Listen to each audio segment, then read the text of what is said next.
आप सभी को प्रभु यीशु मसीह के पवित्र और प्यारे नाम में जय मसीह की। आप सबका मैं स्वागत करता हूं हमारे YouTube चैनल ख्रिस्टवानी चर्च में। और आज हम मूर्ख धनवान के दृष्टांत को देखेंगे, जिसके विषय में लूका रचित सुसमाचार 12 अध्याय और उसके 13 वचन से लेके 21 वचन तक इसका वर्णन आपको मिल जाएगा। इस दृष्टांत में आगे बढ़ने से पहले यदि आपने हमारे चैनल को सब्सक्राइब नहीं किया तो सब्सक्राइब कर लें और बेल को दबाना ना भूलें, ताकि हमारे वीडियो की नोटिफिकेशन आपको कंटिन्यू मिलते रहें।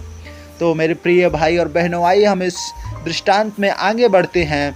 और बाइबल बताती है कि ये उस समय की बात है जब बहुत सारे लोग भीड़ यीशु मसीह के पीछे होकर चलते थे। और उन्हीं भीड़ में से एक मनुष्य आता है और कहता है कि हे गुरु, मेरे भाई से यह कह कि पिता की संपत्ति मेरे साथ बांट ले। उसने उससे कहा, हे मनुष्य, किसने मुझे तुम्हारा न्याय या बांटने वाला नियुक्त किया है? और उसने उससे कहा, चौकस रहो और हर प्रकार के लोभ से अपने आप को बचाए रखो, क्योंकि किसी का जीवन उसकी संपत्ति की बहुतायत से नहीं होता है। उसने उनसे एक दृष्टांत कहा। किसी धनवान की भूमि में बड़ी उपज हुई। तब वह अपने मन में विचार करने लगा, मैं क्या करूं, क्योंकि मेरे यहाँ जगह नहीं जहाँ अपनी उपज इत्यादि रखूं। और उसने कहा, मैं यह करूँगा, मैं अपनी बखारियाँ तोड़कर उनसे बड़ी बनाऊंगा और अपना सब अन्न और संपत्ति रखूंगा और अपने प्राण से कहूंगा कि प्राण, तेरे पास बहुत वर्षों के लिए बहुत संपत्ति रखी है, चैन कर, खा पी, सुख से रह। परंतु परमेश्वर ने उससे कहा, हे मूर्ख, इसी रात तेरा प्राण तुझसे ले लिया जाएगा। तब जो कुछ तूने इकट्ठा किया है वह किसका होगा? ऐसा ही वह मनुष्य भी है जो अपने लिए धन बटोरता है, परंतु परमेश्वर की दृष्टि में धनी नहीं है।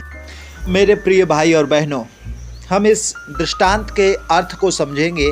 और प्रभु यीशु मसीह के समय में जब हम देखते हैं, यहूदी अगुवे और गुरुओं को जो था, समस्या को सुलझाने का अधिकार था। और इसमें से एक बड़ी समस्या जो थी वो थी जायदाद और ज़मीन संबंधी। और पिता के मृत्यु के बाद में भाइयों में संपत्ति बराबर बांटने का एक प्रथा, एक नियम था। और ऐसे ही एक व्यक्ति इस बड़ी भीड़ में से यीशु मसीह के पास इस समस्या को लेकर आता है और मसीह के पास आता है और कहता है, प्रभु यीशु मसीह, मेरे भाइयों को आज्ञा दे ताकि अपने पिता की संपत्ति हम सब में बांट दें। लेकिन प्रभु यीशु मसीह इस प्रकार के सांसारिक झगड़े सुलझाने को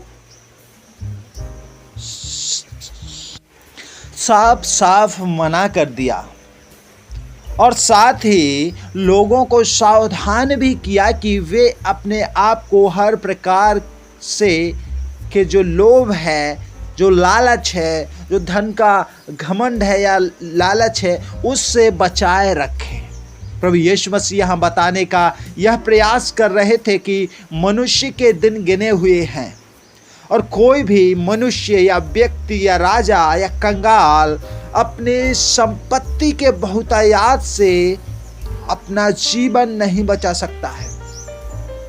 यहाँ पर उस धनवान को एक धनवान पाया जाता है और धनवान जो इस हम बाइबल में पढ़ते हैं, उसको खेत में एक अच्छा धन मिल जाता है, पर उसने उस घर के द्वारा, पर उस धन के द्वारा परमेश्वर को कोई भी महिमा नहीं दी।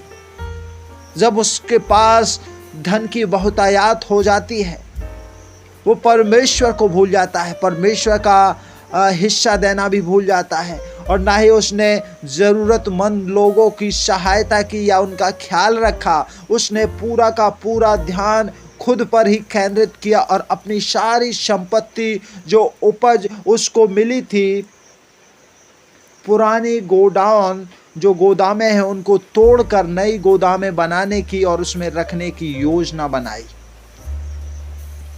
और उसने योजना बनाई कि अब वह जीवन भर कोई भी काम नहीं करेगा, क्योंकि उसके पास बहुत ज़्यादा धन हो गया है, पर्याप्त धन है। वह आराम से खाएगा, पिएगा और सुख से रहेगा। जब वह अपने भविष्य के विषय सोचते हुए चिंतित हो गया और यह सोच ही रहा था कि अपने धन को ही सब कुछ उसने जब मान लिया, और जब वो सोच रहा था तब प्रभु उससे कहते हैं कि हे व्यक्ति, हे धनवान, यदि इसी रात में, इसी समय यदि तेरे प्राण को तुझसे ले लिए जाए तो जो धन है तेरे पास में वह किसका होगा? जो तूने धन बड़ी मेहनत से, बड़े लगन से, बड़े चाव से एकत्रित किया है वह किसका होगा?